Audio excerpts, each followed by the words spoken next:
পুকুরে জাল দিয়ে এই ফাঁস জাল থেকে এই জাপানি পুঁটিটা ধরা হয়েছে।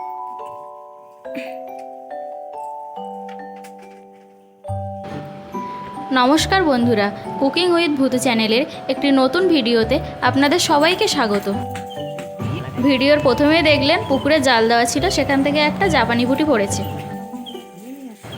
এরপর পুকুরে খ্যাবলা জাল দিয়ে বেশ ভালো মৌরলা মাছ পাওয়া গেছে, সঙ্গে দেখুন আরও একটা জাপানি পুঁটি পাওয়া গেছে। মাছ ধরা হয়ে গেছে, তাই জাল এবার মেলে দেওয়া হচ্ছে। এখন যেখানে আছি এটা আমার গ্রামের বাড়ি। সকালে বেশ মেঘলা ওয়েদার, তার মধ্যেই পুকুরে জাল দিয়ে এই মাছগুলো ধরা হয়েছে। ছোট ছোট মাছ কাটা একটু কষ্টকর, কিন্তু এগুলো শরীরের পক্ষে খুবই ভালো। এরপর জাল দিয়ে ধরা যে জাপানি পুঁটিটা পেয়েছি সেটা এখন দিয়ে আসি কাটার জায়গায়। এগুলো দিয়ে দুপুরে একটা নতুন ধরনের রেসিপি হবে।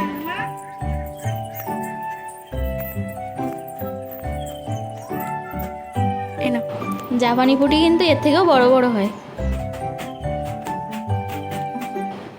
এগুলো এখনো সেভাবে বাড়েনি।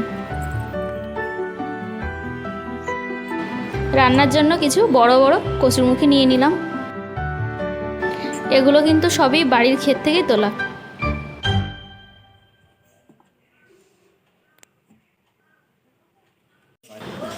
এখানে যেটা দেখতে পাচ্ছেন এটা কিন্তু জাপানি পুঁটির তেল বা চর্বি।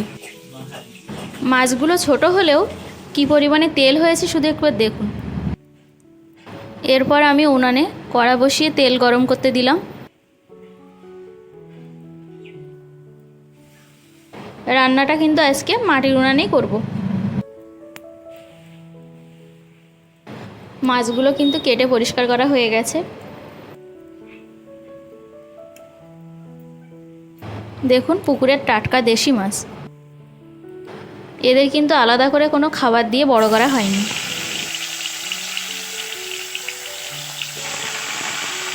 তেল কিন্তু গরম হয়ে গেছে, এবার মাছগুলো এক একে ভেজে নেব।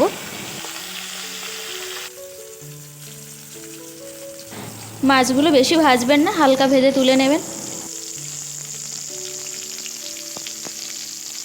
প্রথমবারের মাছ ভাজা হয়ে গেছে, এবার মাছগুলো তুলে নেব।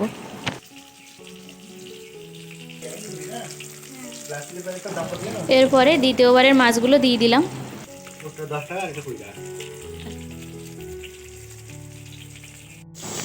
মাছ ভাজা কিন্তু হয়ে গেছে, এবার কড়াইতে লঙ্কা দিয়ে দিলাম। এবার দিলাম কচুরমুখীগুলো।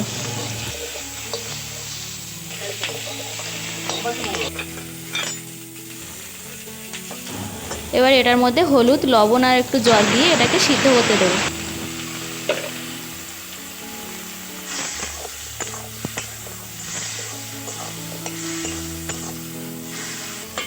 এবার সিদ্ধ হওয়ার জন্য ঢাকা দিয়ে দিলাম। সিদ্ধ হয়ে গেছে, এবার এটা ভালোভাবে কষিয়ে নেব।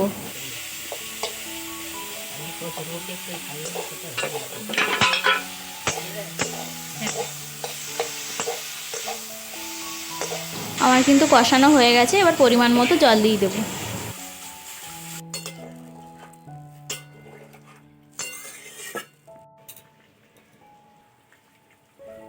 ঝোল ফুটে উঠেছে, এবার মাছগুলো এক একে দিয়ে দিচ্ছি।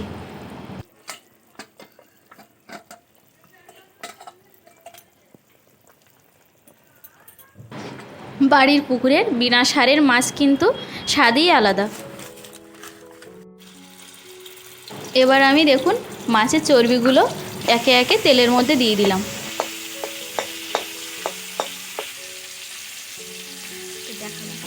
এবার এর মধ্যে কালো জিরে, শুকনো লঙ্কা, তেজপাতা দিয়ে দিলাম।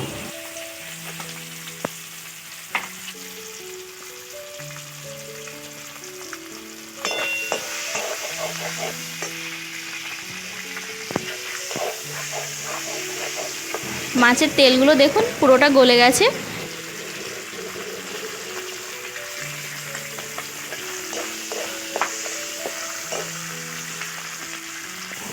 এবার এর মধ্যে পেঁয়াজ দিয়ে দিলাম আর একটু আদা দেব, দিয়ে লাল লাল করে ভেজে নেব।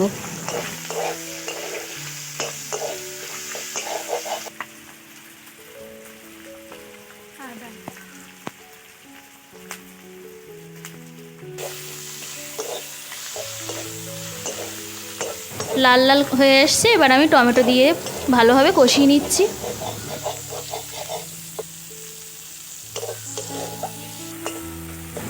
কষানো হয়ে গেছে, এবারে আমি এর মধ্যে ঝোলটা ঢেলে দিলাম।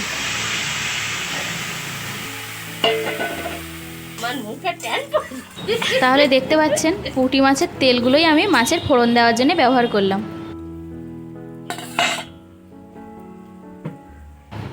এতে রান্নার স্বাদটা কিন্তু আরও বাড়ে।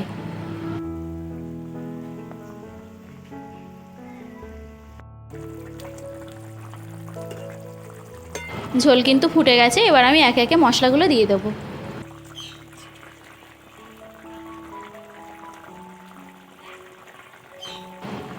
প্রথমে 1 চামচ জিরের গুঁড়ো,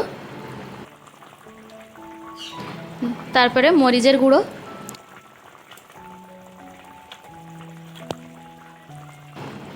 এটা যেহেতু মেটে জিনিস ওই জন্যে একটু লঙ্কার গুঁড়ো দিলাম। একটু ঝাল ঝাল না হলে ভালো লাগে না, তাই একটু লঙ্কার গুঁড়ো দিয়ে দিলাম।